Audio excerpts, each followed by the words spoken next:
Central University, Urdu Central University, and to the distinguished guest of honor, Sri E. Ravindra Babu Garu, Additional Director, Tribal Welfare Department, and Director, Tribal Research Mission, Andhra Pradesh, and to the Principal, Professor C. H. Swaruparani Garu, to the Dean, College Development Council, Professor Madhu Babu Garu, and to all the distinguished faculty, Professor Uday Kumar, and of course to Professor Ram Kumar Ratnam Garu from the Department of Buddhist Studies, and to Professor Deviteja Murthy, Professor Trimurti Rao, and to Dr.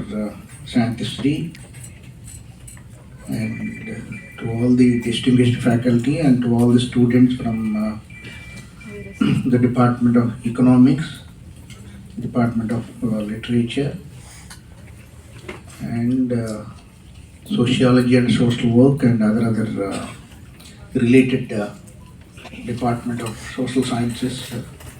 I welcome you all for this seminar on Dr. B.R. Ambedkar's Vision on Education, Reflection in New Education Policy 2020. Okay. So it's a very relevant topic, but also much talked about topic, because Ambedkar means education. Okay. So without Ambedkar, we do not have, the perspective of education in India. The very project of education, or the very mission of educating the downtrodden people in India, becomes a futile exercise without Dr. B.R. Ambedkar.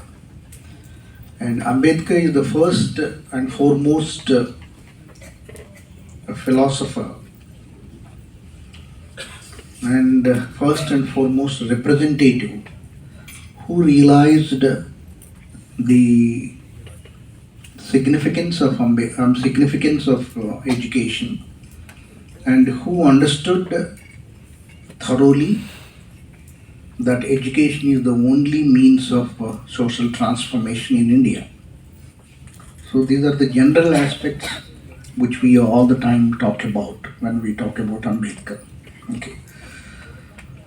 And that Ambedkar has become so synonymous with education that everybody, if they wanted to educate their children, if they wanted to provide an example of well-studied and well-read man, they will immediately say, you have to study like Ambedkar, or you have to acquire as many degrees as Ambedkar, and you should reach the level of Ambedkar in your education, right? In our common communication with our friends, or with our children, or with our kith and kin, and with our relatives, we often make these kinds of sentences. Okay. నువ్వు చదివితే అంబేద్కర్గా చదవాలి, అంబేద్కర్ లాగా చదవాలి, okay, Ambedkar లాగా డిగ్రీలు సంపాదించాలి. This is how I think the whole of India,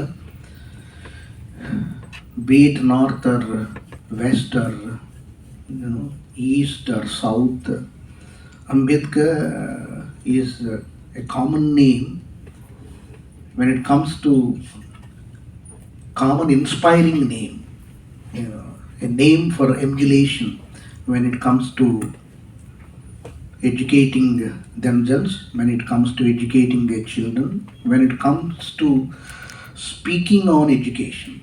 Okay, so Ambedkar has become the center or the foundation for the very concept of education, which awaits for complete realization till today. Even today, the very realization, the very goal of educating India, or for that matter enlightening India, remains to be an unfulfilled dream. But still, we are going ahead keeping Ambedkar as an emblematic figure, keeping Ambedkar as an inspiring figure, or making Ambedkar as the goal to be reached. Okay. Because Ambedkar himself is a teacher.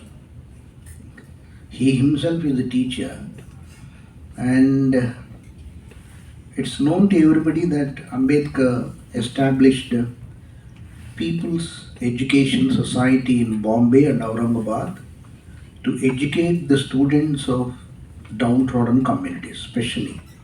These are the pertinent aspects which we need to understand and which we need to keep in our mind all the time. Hence, his educational philosophy is found to be reflected in his lectures, is found to be reflected in his articles published in various magazines, and his work as a teacher is found to be nourishing the educational institutions. Okay. So any educational institution which has to be carefully nourished has to be nourished at the backdrop of Ambedkar's education philosophy. Okay. So there is no other social reformer in India who started his career as a teacher. There might have been teachers in Indian society even before Ambedkar or during the times of Ambedkar, but nobody has used education as a weapon to transform or to shake or to restructure the very foundations of Indian society. Okay. It is always believed that Ambedkar strongly held that education should be a priority for the society, for any nation, or for any community, for any class. Educating itself should be the highest priority. This is the belief of Ambedkar, and Ambedkar has believed in this aspect very strongly, because he believed that if an individual grows without education, he merely grows without character. Character and education are interrelated. Of course, there are people who turned out to be extraordinary characters without fundamental education. But when it comes to the downtrodden sections of the society, your character depends on the foundations of the education that you receive. Hence, Ambedkar believed very strongly, as these sections were denied education since ages and ages, they were branded as characterless people. So, if I want to make my own communities as a strong community that has a solid character, he believed in educating these communities. So, to him, education is not a mere acquirement of degrees. Education is not mere the ability of reading and writing, but education is the foundation stone for the evolution of an appreciable character. Okay. A character that helps the society to reconstruct itself. So he believed in such kind of education. He believed in such kind of education. So it is the education that teaches human dignity.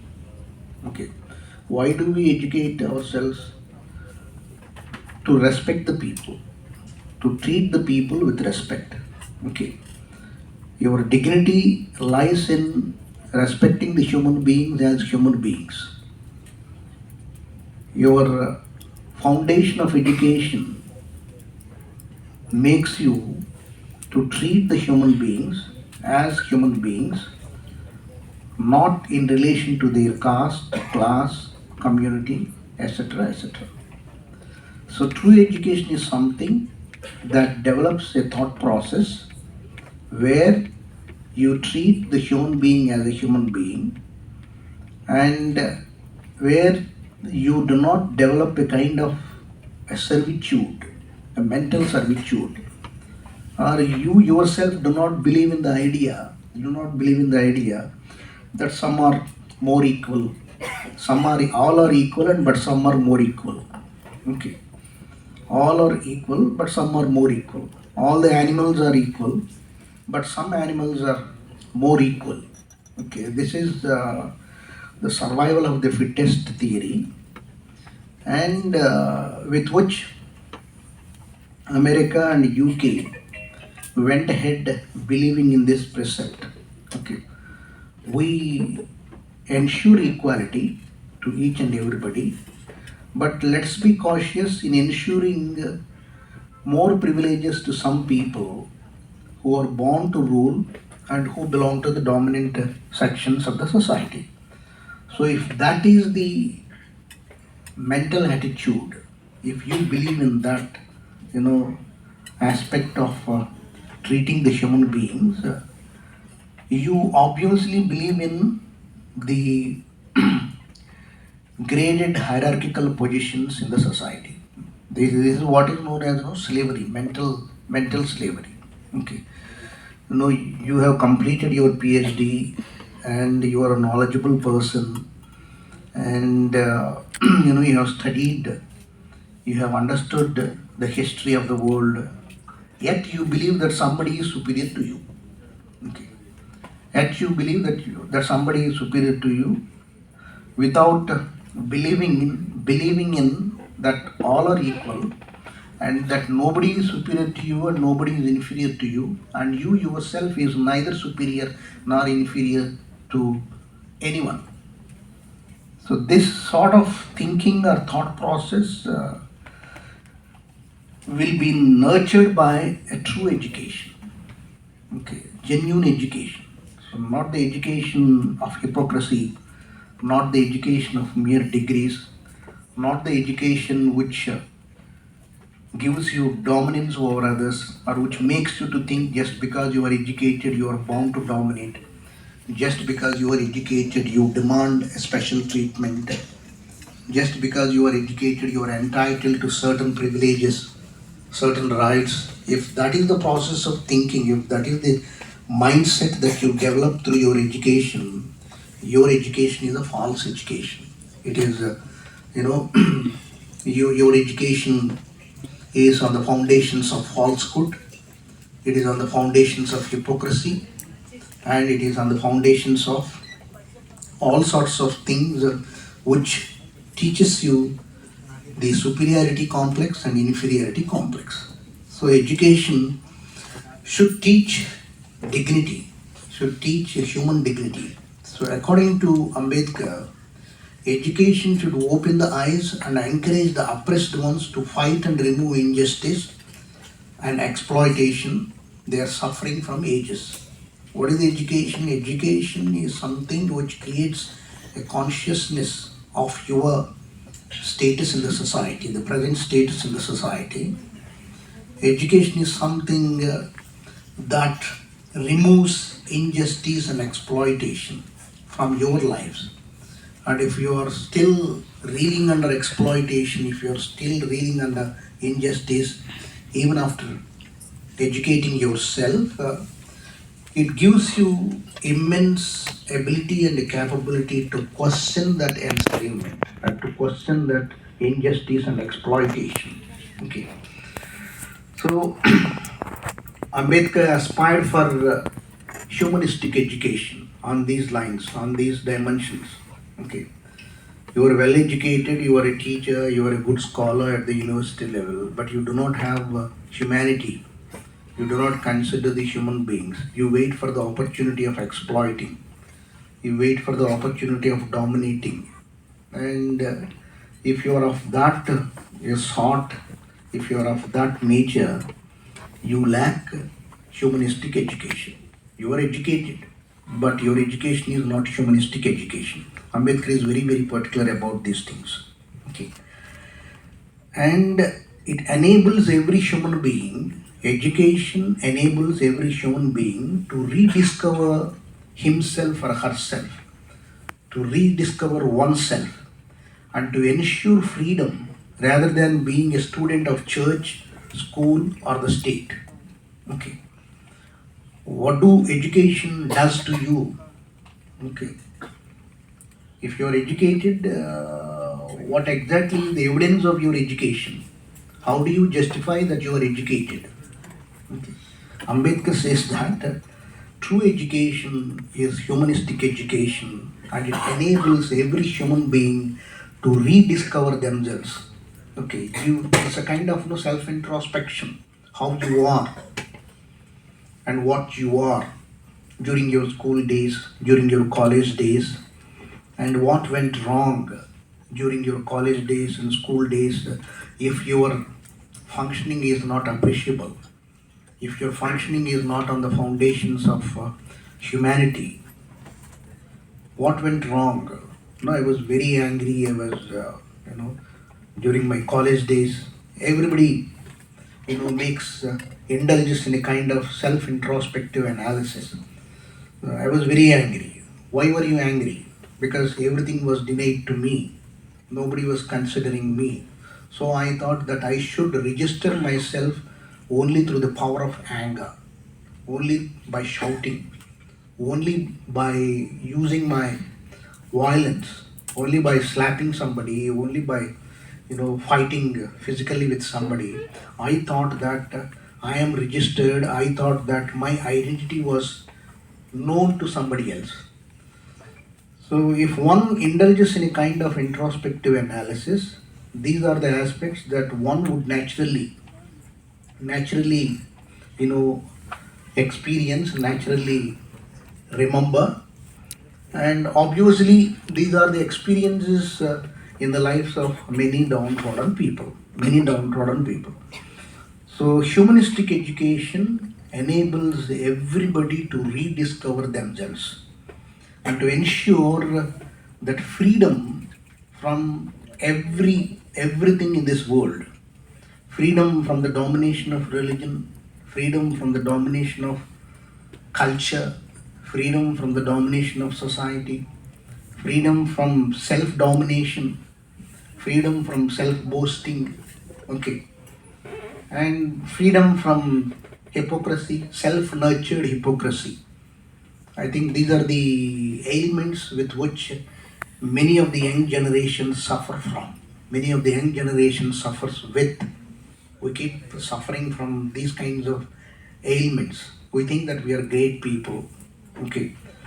We are what do you call self-occupied, self-obsessive, self-possessed. We are completely eccentric. Okay. We are occupied with our own sensibilities. So if education do not liberate your mind from these kinds of things, that education becomes a futile exercise. There's no point in getting degrees.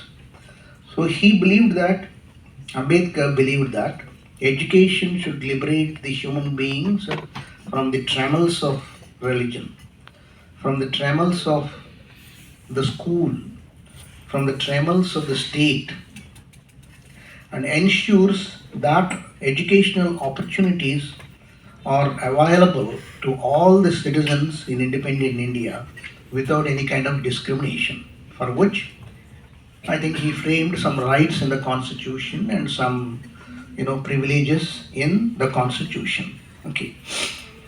And I'm just giving you some important points to make you understand. It's not simply saying that Ambedkar is educated. Ambedkar got himself educated abroad, and we are also studying on the lines of Ambedkar. But let us re-examine whether we are educating ourselves on the lines with which Ambedkar redefined himself, with which Ambedkar emerged as the representative of the downtrodden people. Okay, unparalleled and unexcelled representation, never heard in the history of any nation in the world. Okay. So, to Ambedkar, education is a movement. It's not a life to be lived.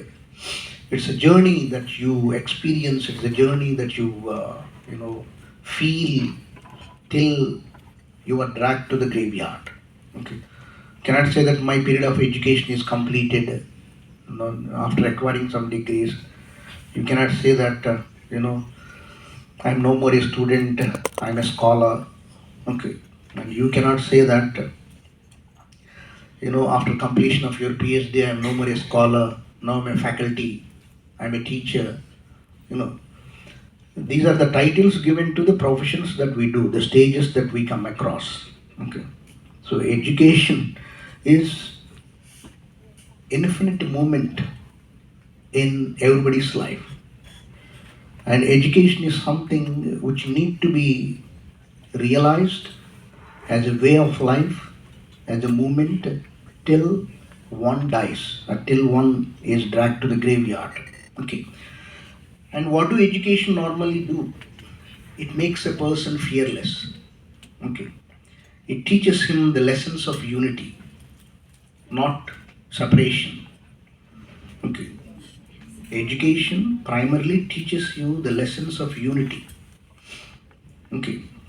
And education primarily makes you fearless, not a physical fighter, but you do not fear anybody in your mind. Okay.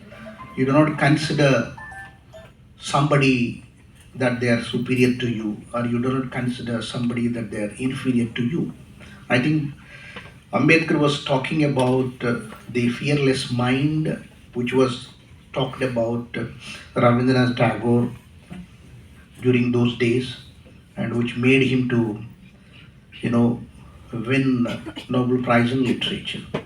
So, with the power of the mind, with the power of the fearless mind, with the quality of education, you should unite yourself with all the races in the world, not simply identifying yourself with your neighbors, not simply identifying yourself with your fellow community people. You should feel and experience the discrimination of all the races in the world. What were the blacks doing during the pre-independent times, when the downtrodden people were fighting for independence, fighting for social independence? What was the situation of the blacks in Africa? What was the situation of blacks in the US? What was the situation of other excommunicated races? What was the situation of the Jews? What was the situation of the Arabs? How safe were the Japanese? How safe were the Chinese when they were attacked by Japanese? How safe were the Chinese when they were attacked by, French people, by Napoleon? Okay, so you have to develop a global perspective where your personality often compares yourself with the selves and personalities of those people across the globe. Okay, it's not merely a local comparison and clamoring for separation and disunity. Uh, an educated mind never thinks on those lines. Okay. Education teaches everyone the lessons of unity and makes aware of his rights and inspires the individuals to fight for the realization of those rights, struggle for the realization of those rights. Okay. That's one aspect that is related to the fighting spirit that everybody has to perceive from the concept of education that Ambedkar has given to us. Okay. And according to Ambedkar, education without moral values cannot be considered as education in real sense. Of course, I don't have to explain what are the moral values. If importance is not given to the moral values and character formation, then education to the individual is useless to society. Okay. If educated people, if they do not nurture moral values, if they do not live their lives with moral values, the society will not be benefited by the presence of the educated people. It will be very useless for the society if all its citizens are educated without moral values. Okay. And according to Ambedkar, freedom of mind is the real freedom. That's the ultimate freedom, as I've been saying. Okay. So your mind should not be a susceptible thing to any kind of complexes, to any kind of supreme racial caste class theories. If you simply believe, if you simply believe in this kind of complexes of the mind, in these kinds of social levels in the society, there is no point in getting educated. There is no point in getting educated. I'm not saying that you have to defy everybody and you have to disrespect everybody and you have to challenge everybody. But then treat a person as a person and then run away from the presence of the person who ill treats you. Just ignore him. Okay. I think that's what I follow.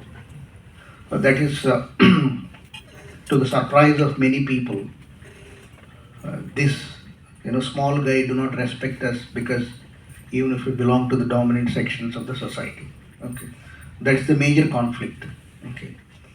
So I even if somebody is from dominant sections of the society, if that somebody approaches you with a sense of equality, then we respect and then we sit with him, then we make friendship with him, then we interact with him. Okay.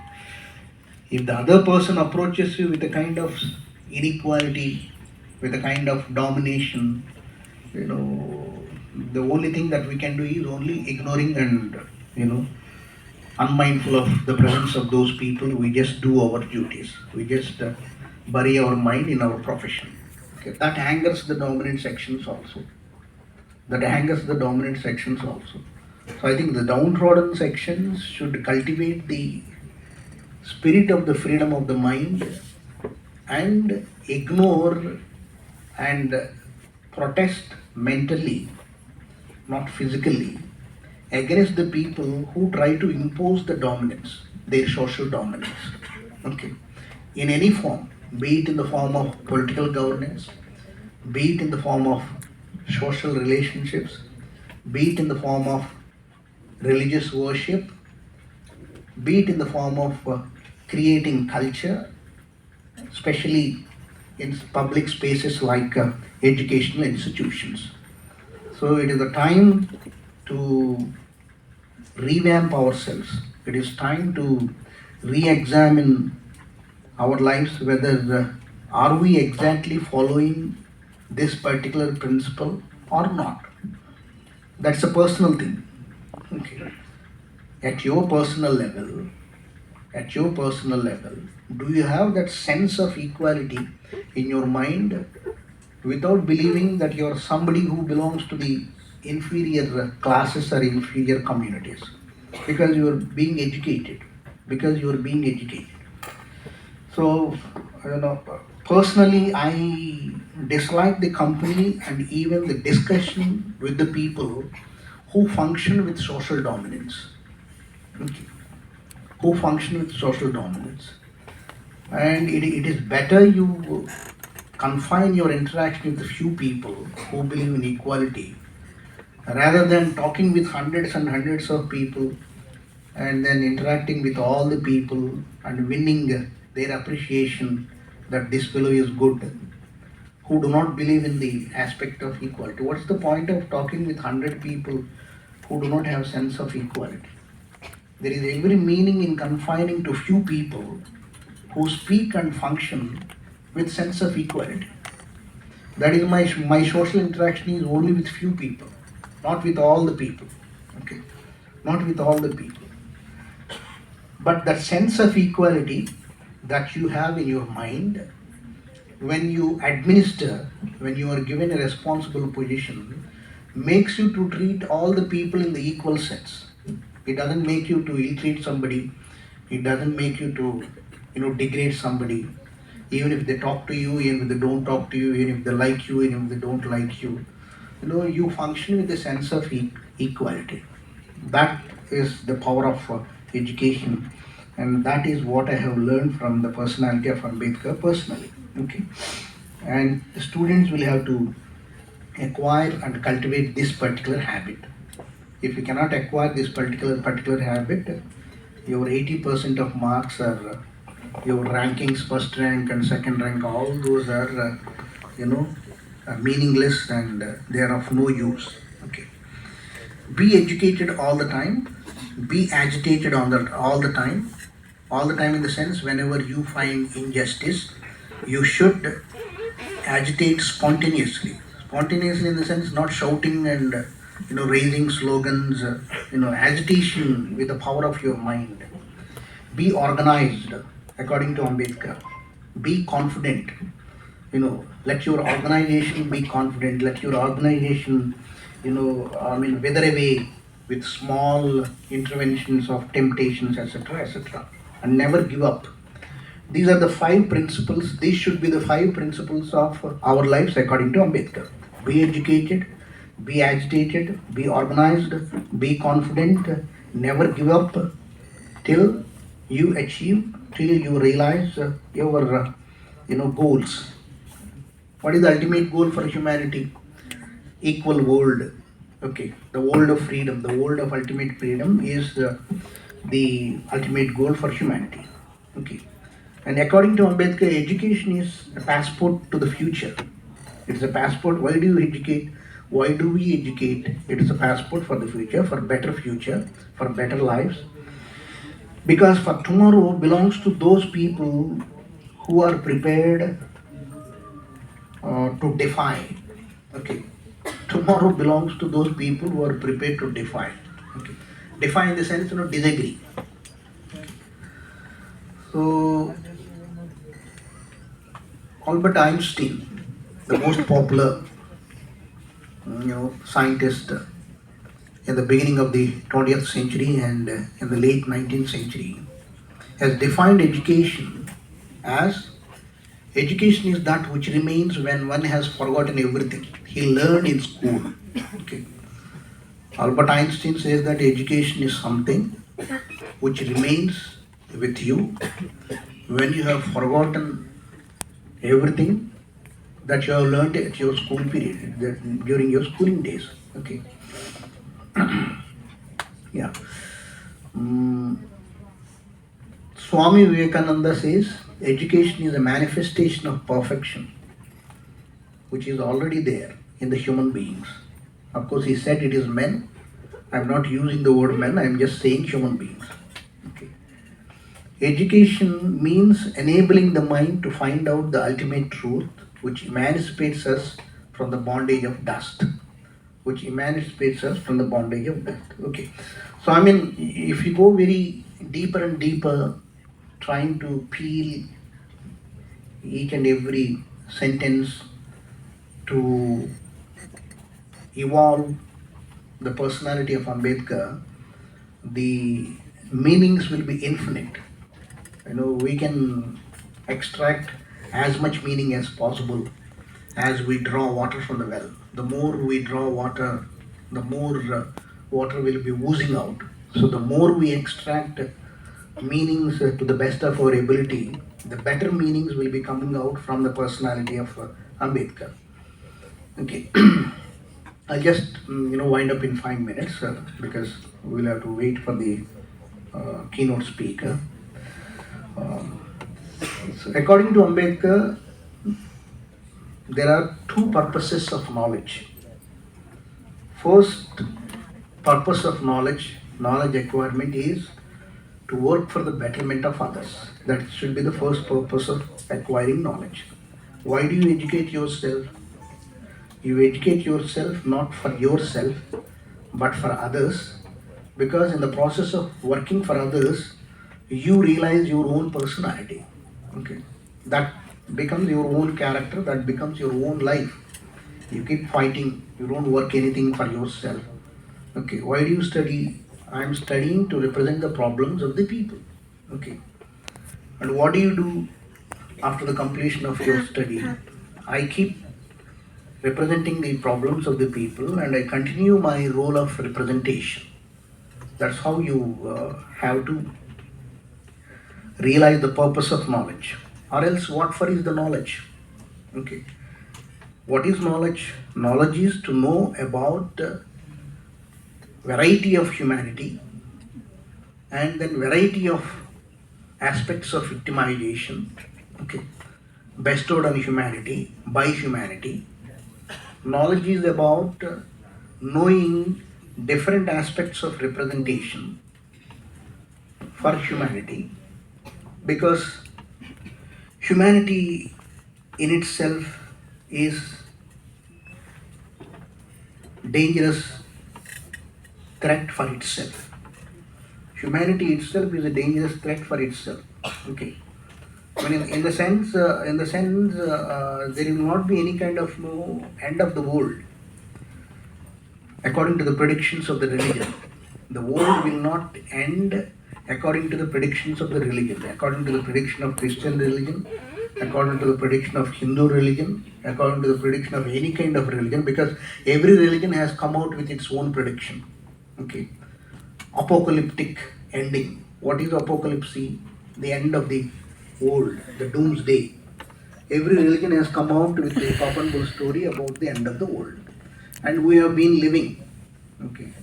Our forefathers thought that the world is coming to an end in the 20th century. The world has not come to an end. We have moved into 21st century. And we will also die handing over the stories to our children that the world will come to an end. Okay. On some day, on fine day, so you be careful. Our children also will complete their cyclicality of life, the span of life, with the same belief that the world will come to an end. Okay. So the world is a process of evolution. It won't end according to the predictions of the religion. But the humanity dies with a greater satisfaction that they have lived their lives according to the predictions of the doomsday predicted by different religions. We will have to die only with a kind of satisfaction. With a kind of satisfaction. Okay. Hope you're following what I'm saying. Okay. So I mean the very purpose of education is to work for the betterment, and the secondary purpose is working for one's betterment, working for your betterment. I think the secondary purpose is not a meaningful purpose, because when you work for others, it does mean that you are working for yourself also. Okay. So there is nothing like a dichotomic understanding when we try to understand the purpose of knowledge. Okay. But of course, Ambedkar has emphasized on secular education and social emancipation and freedom, and Ambedkar has a lot many things. He has emphasized on women's education, and he has considered education as substantiative potential agency for transformation. Okay. So all these things will be realized only when you are an innovative reader.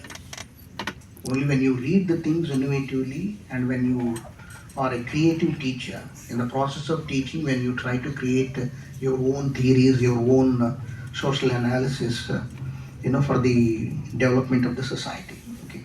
So I will just wind up and conclude with these few remarks, because I want you to understand the core essence of Ambedkar's philosophy from his views on education. Okay, Ambedkar's views on education vis-a-vis the views of the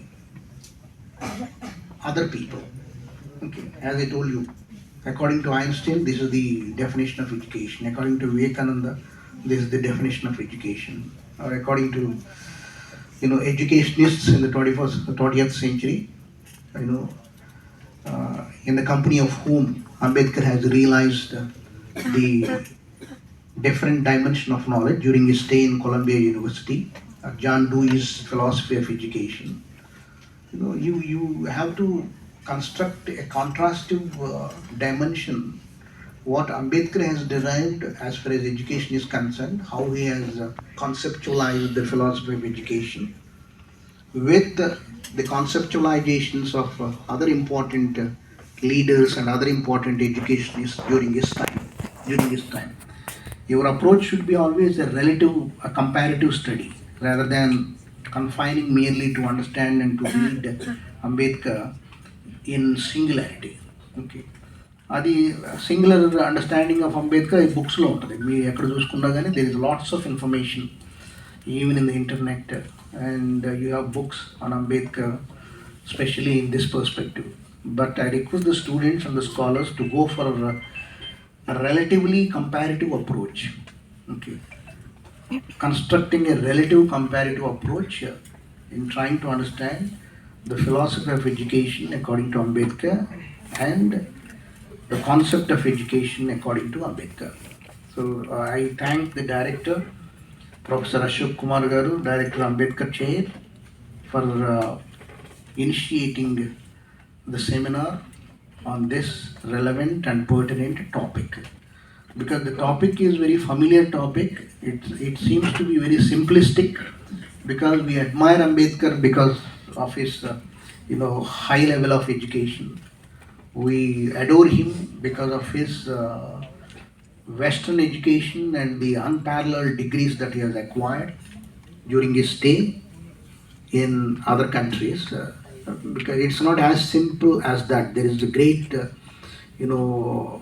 philosophy in understanding. So I understood that we should be fearless in our mind. The mind should be a space for equality. We should function with a sense of equality. And even for our mere existence, even when we are on the threshold of death, let us not believe that somebody is superior to us. Okay. Okay. Even when you are bound to die, even if somebody says that, do you believe in the concept of inequality? I am going to cut your throat. You should say, no, I don't believe in the concept of inequality. I believe that everybody is equal. Okay. It is from the sense of equality, our functioning and our approach and our attitude and our persuasion of education should depend. Only then we become meaningful people and our lives become meaningful lives. Okay. So Jai Bhim, and and best wishes for all the students, and congratulations to the chair. Congratulations to the chair, and congratulations to all the young scholars, dynamic scholars, for participating in the seminars whenever Ambedkar Chair conducts seminars. So thank you very much.